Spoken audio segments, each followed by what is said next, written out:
Hello students, welcome to Step Up Academy. मैं अंजलि सिंह कुशवाहा और मैं हूं आपके बायोलॉजी ट्यूटर।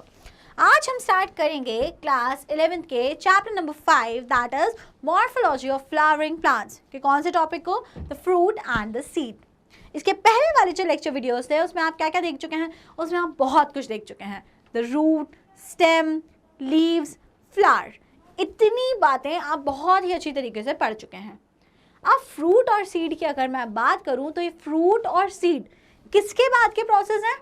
गुड, फर्टिलाइजेशन के बाद के प्रोसेस हैं। जब सेक्सुअल रिप्रोडक्शन हो गया, फर्टिलाइजेशन हो गया, अब उसके बाद जो स्ट्रक्चर्स फॉर्म होंगे ये वो स्ट्रक्चर्स हैं। अभी तक सिंपल नॉर्मल अगर रिप्रोडक्शन नहीं हुआ है तो क्या क्या देखने को मिलेगा? Root, stem, flower and leaves, ये पार्ट्स हमें देखने को मिलेंगे। लेकिन अब सेक्सुअल रिप्रोडक्शन हो गया और क्या हो गया, और अब उसके बाद के स्ट्रक्चर्स क्या होंगे तो देखते हैं। और सबसे पहले हम बात करते हैं फ्रूट की। तो फ्रूट क्या होता है? It is a ripened ovary. It is a ripened ovary. Ripen का मतलब होता है पका हुआ, ठीक है। राइपन का मतलब क्या होता है? पका हुआ। तो ripened ovary developed after fertilization. Fertilization के बाद में डेवलप जो होती है उसे हम बोलते हैं ओवरी। अब एक बात आप ध्यान रखो, जब फर्टिलाइजेशन हो जाता है तो क्या होता है? फर्टिलाइजेशन कहाँ हुआ था? फर्टिलाइजेशन हुआ था फ्लावर में। Very good.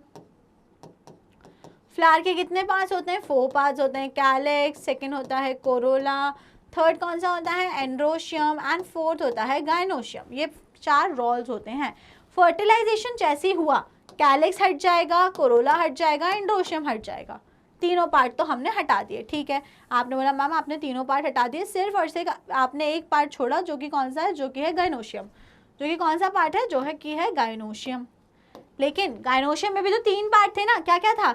एक तो था उसमें सबसे ऊपर स्टिग्मा, और फिर उसके बाद में क्या था? उसमें था स्टाइल, जो एक उसकी लंबी सी गर्दन थी, और तीसरा उसमें था ओवरी, और तीसरा उसमें क्या था? ओवरी। तो अब आप अगर ध्यान दो तो ये स्टिग्मा और स्टाइल भी फर्टिलाइजेशन के बाद डीजेनरेट हो जाएंगे, हट जाएंगे। तो मतलब फर्टिलाइजेशन के बाद पूरे फ्लावर में से सिर्फ और सिर्फ क्या बचता है? पूरे फ्लावर में से सिर्फ और सिर्फ जो बचता है वो बचता है ओवरी, और ओवरी के अंदर जो कुछ है वो बच जाएगा। सपोज बाढ़ आई, कोई एक जगह है वहां पे बाढ़ आ गई, आप जहां भी रहते हैं वहां बाढ़ आ गई, ना आए पर आ गई, और सारे घर डूब गए लेकिन आपका बच गया। तो आपका अगर घर बच गया तो आपके घर के अंदर का जितना सामान है वो भी बच जाएगा, और जो घर डूबे उनका सब कुछ डूब जाएगा। समझ गए ना ये बात? तो बस वही बात है कि फर्टिलाइजेशन के बाद फ्लावर से सब कुछ हट जाता है, बस एक चीज रह जाती है ओवरी, और ओवरी के अंदर के कंटेंट्स। तो ओवरी के अंदर था क्या? ओवरी के अंदर था ओव्यूल। क्या था उसके अंदर? ओव्यूल। तो जब फर्टिलाइजेशन की प्रोसेस हो गई और ओव्यूल के अंदर बन गया है जायगोट। क्या बन गया है उसके अंदर? जायगोट बन गया है, क्योंकि वहां पे मेल गैमेट गया है, फीमेल गैमेट के साथ में फ्यूज हुआ है और जायगोट बन गया है। तो ओवरी है, ओवरी के अंदर कौन है? ओवरी के अंदर ओव्यूल है, और ओव्यूल के अंदर जायगोट बन गया है। मतलब कि क्या हो गया? मतलब कि फर्टिलाइजेशन हो गया है। तो अब बाकी सारे ऑर्गन्स हट जाएंगे, और अब ये जो ओवरी है ये मैच्योर होके बन जाएगी फ्रूट। क्या बन जाएगी? मैच्योर होके। ये मैच्योर होके बन जाएगी फ्रूट, जिसको आप तोड़ोगे और खा लोगे। तो मतलब क्या खा रहे हो आप? जो फ्रूट्स खा रहे हो they are nothing but the ripened ovary of the flower. Okay, ठीक है। तो हमको ये समझ में आ गया, और फर्टिलाइजेशन के बाद ये डेवलप होती है। It is characteristic feature of the flowering plant. और फ्लावरिंग प्लांट्स में फ्रूट्स का होना कैरेक्टरिस्टिक फीचर है। फ्लावर आए तभी फ्रूट्स आए, अगर फ्लावर नहीं आते तो फ्रूट्स का कंसेप्ट ही नहीं होता। ओके, तो हमें समझना है कि फ्लावरिंग प्लांट्स, एंजियोस्पर्म्स की कैरेक्टरिस्टिक प्रॉपर्टी होता है फ्रूट्स का होना। Okay, a fruit is formed without fertilisation of ovary, is called parthenocarpic fruit. अब देखो, अभी तक लगे हुए हैं हम कि जो फ्रूट बनता है वो फर्टिलाइजेशन के बाद बनता है, फर्टिलाइजेशन के बाद की प्रोसेस है, बाद की प्रोसेस है। लेकिन कुछ तो ऐसे फ्रूट होते होंगे ना जो बिना फर्टिलाइजेशन के बन गए। तो ऐसे फ्रूट जो बिना फर्टिलाइजेशन के डेवलप हो जाते हैं उनको एक स्पेशल टर्म दिया गया जिसका नाम होता है पार्थिनोकार्पिक फ्रूट। क्या होते हैं? पार्थिनोकार्पिक फ्रूट, जिसका बहुत अच्छा एग्जाम्पल होता है बनाना। क्या होता है जिसका बहुत अच्छा एग्जाम्पल? बनाना। तो बनाना एक ऐसा फ्रूट है, पार्थिनोकार्पिक फ्रूट है, मतलब कि इट डेवलप्स विदाउट फर्टिलाइजेशन। और बाकी सारे फ्रूट सारे ऑलमोस्ट डेवलप्स आफ्टर फर्टिलाइजेशन। तो ये चीज आपको आ गई। In mango and coconut, fruit is called drupe. They are one-seeded and developed from monocarpellary superior ovaries. आप देखो क्या होता है, अगर आप फ्रूट्स का क्लासिफिकेशन पढ़ने निकलोगे तो इट इज़ वाइड. ड्रूप होता है, पल्प होता है, बेरी होता है, कई सारा टाइप होता है. अब लेकिन इतना डिटेल आपकी एनसीईआरटी टेक्स्ट बुक्स में नहीं दिया है, तो हम उसकी फालतू में डीप स्टडीज़ में नहीं जाते हैं. हमको सिर्फ एक एग्जाम्पल्स हमारी बुक देती है कि मैंगो और कोकोनट, आप दोनों इमेजिन कर लो, मैंगो कहाँ कोकोनट कहाँ, दोनों के फ्रूट का जो टाइप है वो सेम है और उसे हम बोलते हैं ड्रूप. क्या बोलते हैं उसे हम लोग? ड्रूप. तो एक्चुअली फ्रूट्स का क्लासिफिकेशन कुछ ऐसे स्टार्ट होता है, सिंपल और कंपाउंड. फिर कंपाउंड में अलग अलग टाइप्स आते हैं जिसमें ड्रूप होता है, बेरी होता है ना, तो ये सब होता है. तो उसमें से अगर मैंगो और कोकोनट की अगर हम बात करते हैं तो वो किसके अंदर आता है? वो आता है ड्रूप के अंदर. अब ड्रूप को क्यों उसको ड्रूप बोल रहे हैं? दोनों इतने अलग हैं, कहाँ बिल्कुल कोकोनट हार्ड सा और कहाँ मैंगो इतना सॉफ्ट सा, लेकिन दोनों को ड्रूप ही बोल रहे हैं. तो उसका रीज़न उनके अपीयरेंस, उनकी मॉर्फोलॉजी पे बेस्ड नहीं है, उनका रीज़न यहाँ पे बेस्ड है कि वो किससे डेवलप हुए हैं. तो ये दोनों ही कैसी ओवरी से डेवलप हुए हैं? ये दोनों ही पहली बात तो वन सीडेड होते हैं and they develop from monocarpellary superior ovaries. तो अगर कोई क्वेश्चन पुट ऑन करता है कि जो ड्रूप काइंड ऑफ वेराइटी के फ्रूट हैं, कोई भी ऐसा फ्रूट जिसे ड्रूप बोल रहे हैं, तो वो कहाँ से डेवलप, कैसे डेवलप हुआ, वो उसे ड्रूप क्यों बोल रहे हैं? तो उसको ड्रूप इसलिए बोल रहे हैं, पहली बात तो उसमें वन सीड है, मतलब कि एक ही ओव्यूल था. कितना ओव्यूल था? एक ओव्यूल था. और साथ ही साथ में ये कैसी ओवरीज से डेवलप हुए हैं? They develop from monocarpellary superior ovaries. Monocarpellary superior ovaries. Monocarpel एक ही कार्पेल है और सुपीरियर ओवरी मतलब कौन सी कंडीशन? हाइपोगाइनस कंडीशन, सबसे ऊपर ओवरीज रही होंगी. तो मैंगो एंड कोकोनट को हम लोग बोलते हैं ड्रूप. आगे देखते हैं पेरिकार्प, फ्रूट वॉल. अब जो हमारा फ्रूट होता है, कोई सा भी फ्रूट हो, कोई सा भी, उसकी जो वॉल होती है, उसकी जो लेयर होती है, it is known as pericarp. क्या बोलते हैं उसको हम लोग? पेरिकार्प. तो fruit wall is known as pericarp. And pericarp fruit की जो वॉल होती है, it is divided into 3 further layer. जो सबसे बाहर की तरफ होती है उसको हम लोग क्या बोलते हैं? उसको हम लोग बोलते हैं एपिकार्प. जो बीच में होती है उसको हम लोग बोलते हैं मीजोकार्प. और जो सबसे इनर लेयर होती है वो होती है एंडोकार्प. वो क्या होती है? एंडोकार्प. तो जो पेरिकार्प है वो इन तीनों को मिला के बोला जाता है. तो पेरिकार्प क्या है? Fruit layer. अब उसमें से भी जो सबसे बाहर की लेयर है, it is known as epicarp. जो मिडिल की लेयर है, it is known as mesocarp. और जो इनर मोस्ट लेयर है, it is known as endocarp. Okay. And जो हमारा फ्रूट वॉल है वो ड्राई भी हो सकता है, फ्लैशी भी हो सकता है, और thick and fleshy pericarp is differentiated into, अगर ड्राई है, फ्लैशी है और जैसा भी है, और फिर फर्दर उसके 3 पार्ट्स होते हैं. समझ में आ गई आपको बात? तो आपको फ्रूट्स और फ्रूट की लेयर बहुत अच्छे से समझ में आ गई होगी. ये वाले डायग्राम से अगर समझना चाहो तो जो सबसे मैंगो के बाद जो छिलका है जिसे आप छील के हटा देते हो, दिस इज द एपिकार्प. जो पोर्शन आप खाते हो वो क्या हो गया? वो होता है मीजोकार्प, जो पल्पी पार्ट आप खा जाते हो. और अंदर जो सबसे अंदर ये जो सीड होता है ना, मैंगो की गुठली होती है, वो जो गुठली है उसकी जो कवरिंग है, दैट इज द एंडोकार्प. तो मैंगो से आप इजीली तीनों लेयर समझ सकते हो, और तीनों मिला के तीनों को क्या बोला जाता है? पेरिकार्प. तो कोई अगर आपसे पूछे which layer of the mango is edible, mango की कौन सी लेयर होती है तीनों में से जिसको आप खा जाते हो, तो आंसर क्या होगा? मीजोकार्प. क्या होगा आंसर? मीजोकार्प. पेरिकार्प को छील के हटा दिया, सॉरी एपिकार्प को छील के हटा दिया जाता है, और endocarp is the layer of the गुठली, तो उसको नहीं खाते हम लोग. ठीक है. अब हम आगे अगर देखें तो mango, then pericarp wall is differentiated into thin epicarp, fleshy edible mesocarp and stony hard, अंदर वाली जो गुठली हार्ड होती है, the endocarp. In coconut the mesocarp is fibrous. अब जो वो रहता है ना कोकोनट जिसमें आप छील के हटाते हो जो कोकोनट के कवरिंग्स ऊपर से, वो क्या है? वो मीजोकार्प है. वो क्या है? वो मीजोकार्प. और अंदर जो लेयर है वो क्या है? That is the endocarp. वो क्या है? एंडोकार्प. तो समझ में आ रहा है कि नहीं आ रहा है? जल्दी से बता दो. जो ऊपर बाल दिख रहे हैं, ये ब्राउन कलर की लेयर दिख रही है, that is the pericarp, that is the mesocarp. जो आउटर लेयर है, बिल्कुल आउटर, जिसको खींच दिया, वो हो गई हमारी एक्सोकार्प या एपिकार्प. फिर ये जो हार्ड शेल लाइक होता है, ये होता है मीजोकार्प. और उसके अंदर जो एक ब्राउन लेयर होती है वो होता है हमारा एंडोकार्प. तो इसीलिए ये किसका टाइप हो गया? ये हो गया ड्रूप का टाइप. और ये हो गई पेरिकार्प, वेरियस लेयर. अब हम बात करते हैं सीड. तो फ्रूट किससे बना था? ओवरी से। फ्रूट किसका रिजल्ट था? ओवरी। सीड जो होते हैं they are the mature ovules, they are the mature ovules. सब डूब गए थे, सिर्फ कौन रह गई थी? ओवरी। तो ओवरी बन गई फ्रूट, और ओवरी के अंदर जो ओव्यूल्स थे वो क्या बन गए? फ्रूट के अंदर क्या रहते? सीड बन गए। तो जब ओवरी बन गई फ्रूट, तो जो ओव्यूल्स उसके अंदर सीड्स थे वो जो क्या बन जाएंगे? वो जो ओव्यूल्स थे उसके अंदर वो बन जाएंगे सीड्स। तो मैच्योर ओव्यूल्स ही होते हैं सीड्स। डेवलप्ड आफ्टर फर्टिलाइजेशन, और फर्टिलाइजेशन के बाद ये डेवलप होते हैं। A seed is made up of a seed coat and an embryo. तो अब अगर हम एक सीड की बात कर रहे हैं, सीड की, तो सीड के क्या क्या पार्ट होते हैं? एक तो होता है उसके ऊपर covering known as seed coat, और उसके अंदर रहता है एम्ब्रियो। तो अगर कोई भी पूछे सीड में क्या क्या है, तो ये जो सीड है, सीड के बाहर कवरिंग होती है जिसे बोलते हैं सीड कोट, और सीड के अंदर रहता है एम्ब्रियो। क्या रहता है? एम्ब्रियो। जो एम्ब्रियो किससे बना है? ये एम्ब्रियो बना है जाइगोट से। किससे बना है ये एम्ब्रियो? जाइगोट से, क्योंकि ओव्यूल के अंदर क्या हुआ था? फर्टिलाइजेशन हुआ था। तो ओव्यूल बन गया है सीड, और उसके अंदर कौन बैठा हुआ है? एम्ब्रियो, जो कि क्या है? जाइगोट है।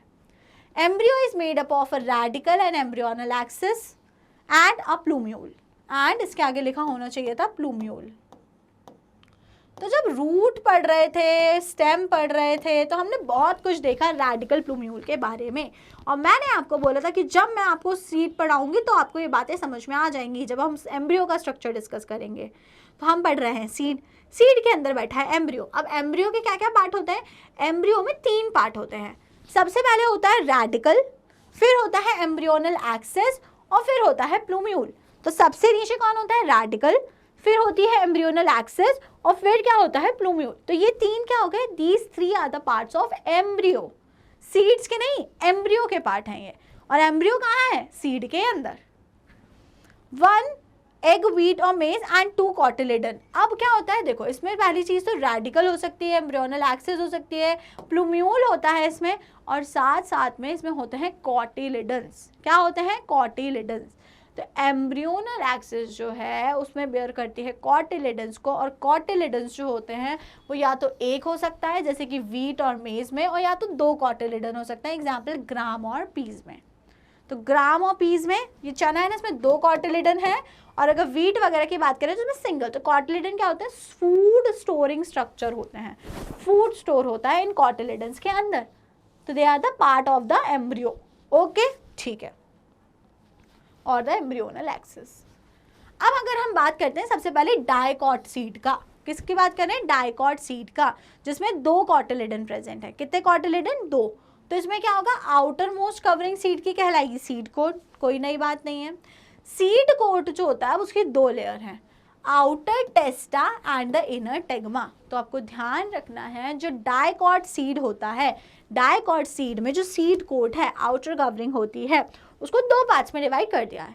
जो बाहर वाली साइड है वो होती है टेस्टा, और जो अंदर वाली साइड है वो होती है टेगमेन। तो टेस्टा एंड टेगमेन। जब पहले क्या पड़ेगा? बाहर से अंदर जाओ तो पहले क्या पड़ेगा? टेस्टा। अब ये याद कैसे रहेगा? देखो, जब भी आपको मेडिकल कॉलेज में जाना है, आप सभी को नीट क्लियर करके डॉक्टर बनना है, मेडिकल कॉलेज के अंदर जाना है, तो आपको पहले एक टेस्ट क्लियर करना पड़ेगा ना, नोन एज नीट, है ना। तो टेस्ट जो होती है वो आउटर होती है, पहले पड़ेगी। तो आउटर इज द टेस्टा, और इनर लेयर कौन सी है? टेगमेन। तो seed coat is divided into 2 parts.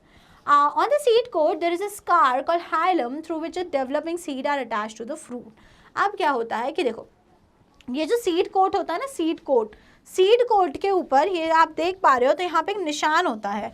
This निशान is known as hilum. This निशान is known as hilum. Scar means निशान. तो सीड कोट के ऊपर एक हाइलम होता है. तो ये हाइलम करवाता क्या है? ये हाइलम सीड को फ्रूट से अटैच करवा के रखता है. अगर कुछ अटैचमेंट नहीं हो तो सीड अलग चले जाते, फ्रूट अलग चला जाता. लेकिन आपने देखा है तो जो सीड्स होते हैं फ्रूट के साथ में अटैच्ड रहते हैं. तो किसके थ्रू अटैच्ड है? Through the hilum. Above the hilum is a small pore called the micropyle. और हाइलम के ऊपर एक छोटी सी ओपनिंग होती है जिसे हम लोग बोलते हैं माइक्रोपाइल. जिसे हम क्या बोलते हैं? माइक्रोपाइल. तो hilum is just a scar, निशान, और उसके नीचे जो ओपनिंग है उसे हम लोग बोलते हैं माइक्रोपाइल. अब आप सोचो सीड में ओपनिंग क्यों प्रेजेंट है? सीड में इतनी छोटी सी ओपनिंग क्यों प्रेजेंट है? बताओ, बोलो बोलो. सीड के अंदर क्या है? सीड के अंदर है एम्ब्रियो. सीड के अंदर कौन बैठा हुआ है? एम्ब्रियो. तो एम्ब्रियो मर जाए नो, एम्ब्रियो मरना नहीं चाहिए। तो एम्ब्रियो को वाटर मिलता रहे, ऑक्सीजन मिलता रहे, इसके लिए ये छोटा सा माइक्रोपाइल जो होता है वो यहाँ पे प्रेजेंट होता है। ओके, ठीक है।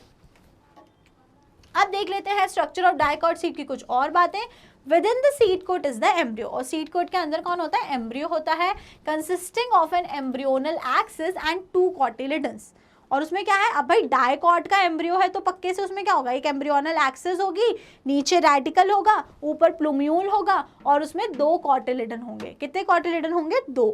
Cotyledons are fleshy and full of reserve food material. तो कॉटिलिडन्स बेसिकली होते क्या है? फ्लैशी होता है, उसमें बहुत सारा फूड जो होता है वो स्टोर होता है। At the ends of the embryonal axis radicle and plumule are present. और जो एम्ब्रियोनल एक्सिस है उसके एंड्स पे क्या होता है? नीचे वाले एंड पे होता है रेडिकल, क्योंकि वो रूट बनेगा, ऊपर वाले एंड पे होता है प्लूम्यूल, क्योंकि वो शूट बनेगा। ये बात आप डिस्कस कर चुके हो कहाँ पे? रूट और स्टेम में। अगर स्ट्रक्चर देखो तो यहाँ पे डाइकॉट वाले एम्ब्रियो का स्ट्रक्चर नहीं है डायग्राम में, बट उसका अगर आप डायग्राम देखो तो आपको कुछ इस टाइप का दिखेगा, वो ऐसा, और फिर यहाँ पे 2 इस टाइप के कॉटिलिडन डेवलप हो जाते हैं। तो ये हो गए हमारे 2 कॉटिलिडन। ये वाला कौन सा पार्ट हो गया? ये हो गया हमारा, इसको रेडिकल बोल लो, या तो चलो इसको प्लूम्यूल बोल लो, यहाँ रेडिकल बोल लो, और ये पूरा क्या हो गया? जो बीच का पोर्शन बचा, this is the embryonal axis with 2 cotyledon. समझ में आ गई बात? ओके। तो ये था एवरीथिंग अबाउट डाइकोटिलिडनस सीड। अब हम बात करते हैं और कुछ। तो हाँ, ये बात रह गई थी। In some seeds such as castor the endosperm is form due to double fertilization, it is a food storing tissue. अब क्या होता है जब आप डबल फर्टिलाइजेशन, वैसे मैंने पढ़ाया है आपको एंजियोस्पर्म्स में, लेकिन डबल फर्टिलाइजेशन वगैरह का कंसेप्ट आप और अच्छे से समझ जाओगे क्लास 12th में आके। ओके, ठीक है। तो जब डबल फर्टिलाइजेशन होता है तो होता क्या है? होता यह है कि 2 चीज़ें बनती हैं। पहला तो बनता है जाइगोट, और दूसरा बनता है एंडोस्पर्म। दूसरा क्या बनता है? एंडोस्पर्म। एंडोस्पर्म।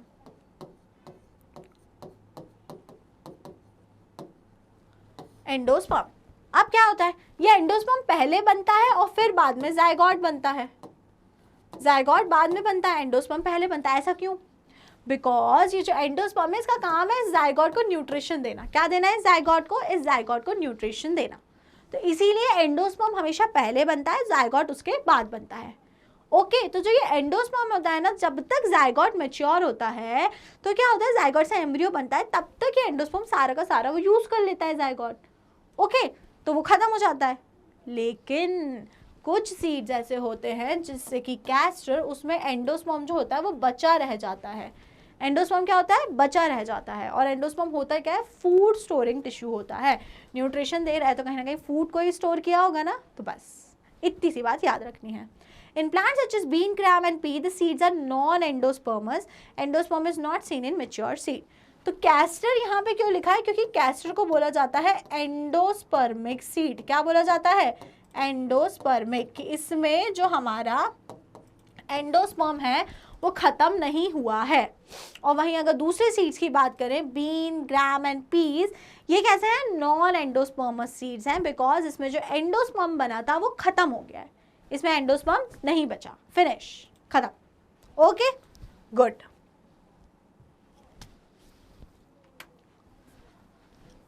जनरली अब चलो मोनोकोट की सीड की अगर हम बात करें तो मोनोकोट सीड में क्या होता है? They are endospermic but some are non endospermic. तो अगर जनरल बात कर रहे हैं तो मोनोकोट सीड्स होते हैं एंडोस्पर्मिक, मतलब उसमें एंडोस्पर्म प्रेजेंट होता ही होता है। But orchid is example, this orchid is example जो कैसा है? नॉन एंडोस्पर्मिक, मतलब उसमें एंडोस्पर्म खत्म हो गया, नहीं बचा। जनरली जो हमारे मोनोकोट सीड्स होते हैं उसमें एंडोस्पर्म होता है, लेकिन ऑर्चिड एक ऐसा मोनोकोट है जिसमें एंडोस्पर्म नहीं है।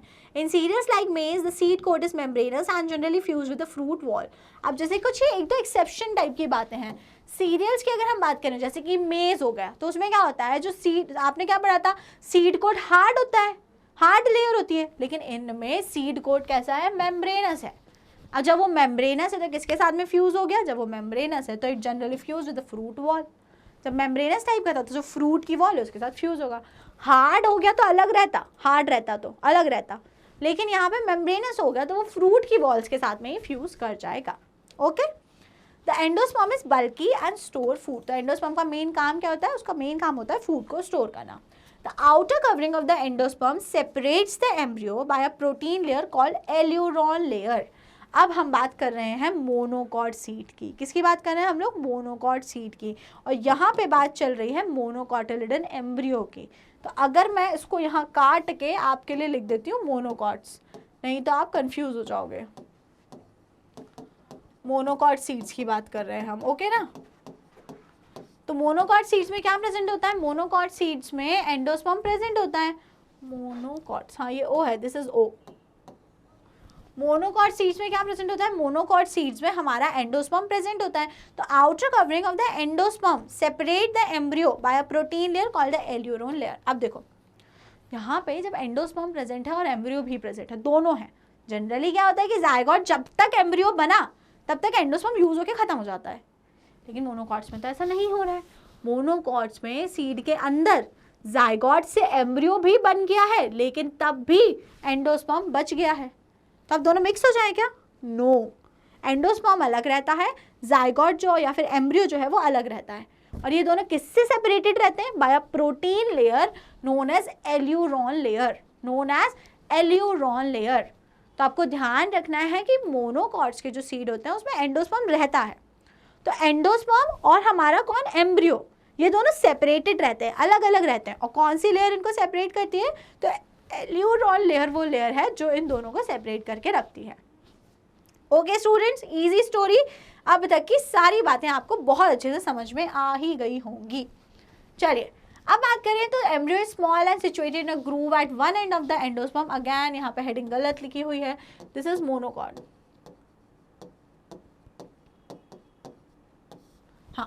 The endosperm is small and situated in a groove at one end of the endosperm. It consists of one large and shield-shaped cotyledon known as scutellum. अब देखो एम्ब्रियो यहाँ पे कॉर्नर में होता है, कोने में लाई करता है, ठीक है। और यहाँ पे सिर्फ एक ही कॉटिलेडन है जिसको बोला जाता है स्क्यूटेलम। क्या बोला जाता है? स्क्यूटेलम। इसीलिए तो उसको मोनोकॉट बोल रहे हैं। क्यों हम बोल रहे हैं उसे मोनोकॉट? क्योंकि यहाँ पे सिंगल कॉटिलेडन प्रेजेंट होता है, जिसे आप बोलते हो स्क्यूटेलम। क्या बोलते हो? Scutellum. And short axis with the plumule and a radicle. तो सेम वही बातें हैं, वही एम्ब्रियो है। एम्ब्रियो पे प्रेजेंट होगा क्या क्या? Radical, plumule, embryonal axis. बस यहाँ पे जो कॉटिलेडन है वो दो की जगह एक होगा, और उसको क्या बोलते हो आप? और उसको आप बोलते हो स्क्यूटेलम। क्या बोलते हो? स्क्यूटेलम। इजी। साथ ही साथ में आपको यहाँ पे क्या याद रखना है कि एंडोस्पर्म भी है। तो एम्ब्रियो और एंडोस्पर्म सेपरेटेड है by a layer known as aleurone layer, by a layer known as aleurone layer.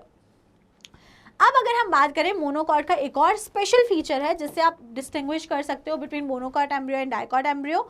Monocot का जो एम्ब्रियो है और डाइकॉट का भी जो एम्ब्रियो है, दोनों में ही प्लूम्यूल और रेडिकल प्रेजेंट है। प्लूम्यूल कौन सा पार्ट होता है? प्लूम्यूल जिससे कौन डेवलप होता है? प्लूम्यूल से डेवलप होती है स्टेम।